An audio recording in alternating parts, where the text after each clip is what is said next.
वडोदरा शहर में कानून व्यवस्था पर एक बार फिर गंभीर सवाल उठे हैं। शहर के हरनी रोड इलाके में मौजूद श्रीजी मार्केट में असामाजिक तत्वों की परेशानी इतनी बढ़ गई है कि अब आम व्यापारी भी सुरक्षित नहीं है। व्यापारियों के विरोध करने पर हमला करने की एक घटना सामने आई है, जिसमें असामाजिक तत्वों ने एक व्यापारी पर लोहे की छड़ और डंडे जैसे हथियारों से जानलेवा हमला कर दिया।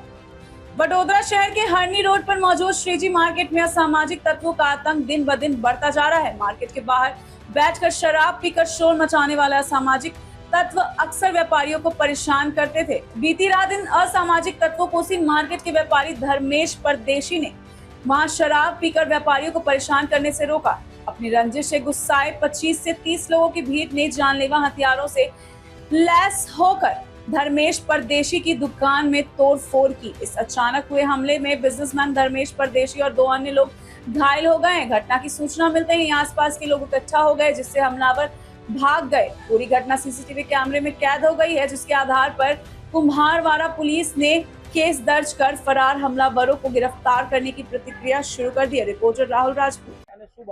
मारू नाम धर्मेशભાઈ લાલાભાઈ પરદેશી છે। હું સીજી માર્કેટ હરણી રોડ પર મેં ફટાકડાની દુકાન ધંધો કરું છું અને મારાથી સારા બી કસ્ટમરો આવે છે, જેવા બેન લોકો બી આવે છે અને જેન્ટ્સ લોકો બી આવે છે। અને રાતે 8 વાગ્યા પછી અહીં મારી દુકાનની બહાર કોઈક લારી મૂકે છે, કોઈ રિક્ષા મૂકે છે, એના અંદર કંઈક એવા દ્રવ્યનું સેવન કરે છે જેનાથી दुर्गंध આવે છે અમને। અને दुर्गंध આપણે કહેવા જઈએ છે तो बोलते ये तो यही ऐसा ही होगा भाई, तुम्हारी थोड़ा कर लो दुकान बंद कर जाओ यहाँ से, हमारा एरिया है, हमारा मुस्लिम एरिया है, हमारा मुस्लिम एरिया में यही करेंगे भाई। मेरे को તમે दूर जने करो, हमारे यहाँ धंधो છે અને અહીંયા दुर्गंध આવે છે, અમારું માથું ચડે છે। તો કે ભાઈ ऐसा ही होगा बोलते। અને એટલામાં અમે કીધું એટલે 25-30 જણ ટોળું લઈને હથિયારો, તલવારો, ધારિયા અને દંડા લઈને અમારા પર મારવા આવ્યા અને અમારા પર હુમલો કર્યો। અને આ જો આવી રીતના હોય તો અમારા હિન્દુઓની સેફટી શું? હર્ષ સંઘવી સાહેબ કહે છે કે હરેક હિન્દુ સેફટી છે, સેફ છે, તો કેવી રીતના સેફ છે?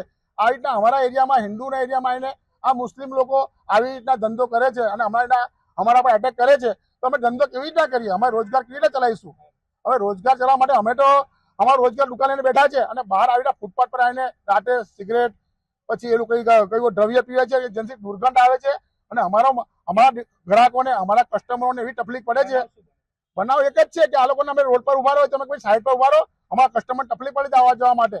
तो ये लोग के हम तो ऐसे खड़े रहेंगे, हम तो तुम्हारे ओवरो कर लो और तेरे को जोटा वोटा बुला ले।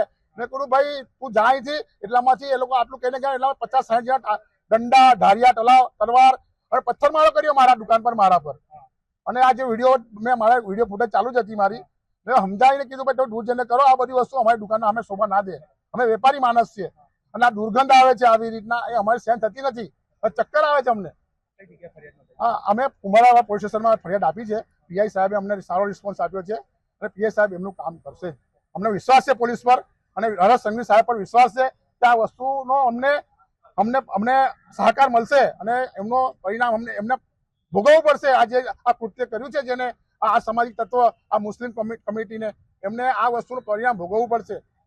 અમારા સર કમસે કમ 30 થી 35 જણા હતા ને, મેં મારા છોકરો હતો અને મારા બાજુના દુકાનદાર હતા, એ દુકાનદાર મને છોડાવવા આવ્યા અમને, અને એમને વાગ્યું છે, મને વાગ્યું, મારા બાબાને વાગ્યું છે।